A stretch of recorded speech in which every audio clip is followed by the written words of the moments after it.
Samajwadi party ने उत्तर प्रदेश विधानसभा चुनाव की तैयारियां तेज कर दी हैं, जिसके चलते उत्तर प्रदेश में उथल-पुथल मची हुई है। सपा सत्ताधारी बीजेपी को टक्कर देने के लिए हर तरह से तैयार है। इसके लिए सपा उत्तर प्रदेश के छोटे छोटे दलों के साथ गठबंधन करके खुद को मजबूत कर रही है। अब दावा किया जा रहा है कि रालोद के साथ बिगड़ती बात भी बन सकती है। तो किस बात पर हो सकती है सपा और रालोद के बीच सहमति? देखिए खास रिपोर्ट।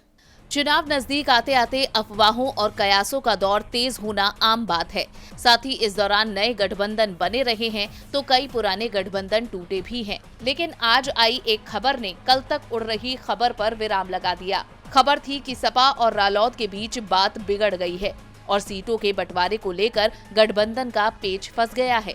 लेकिन अब दावा किया जा रहा है कि जल्द ही समाजवादी पार्टी और राष्ट्रीय लोकदल के बीच गठबंधन का ऐलान हो सकता है।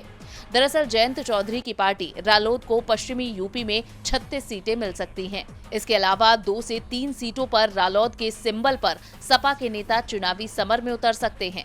यानी पश्चिमी यूपी में रालोद के साथ सपा की डील पक्की होने वाली है। इससे पहले कहा जा रहा था कि रालोद 50 सीटों की मांग कर रही थी, लेकिन सपा 30 से ज्यादा सीटें देने को राजी नहीं थी, जिस वजह से दोनों पार्टियों के बीच बनती बात बिगड़ रही थी। इसके बाद सपा ने कुछ कदम आगे बढ़ाते हुए 36 सीटें देने की बात कही।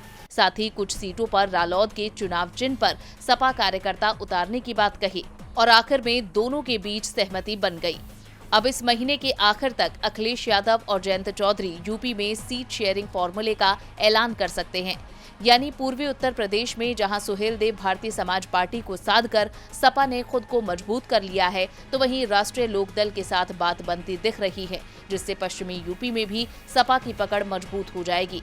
यानी अब कहा जा सकता है कि इस खबर के बाद बीजेपी के लिए चुनौती बढ़ गई है। डीबी लाइव की रिपोर्ट।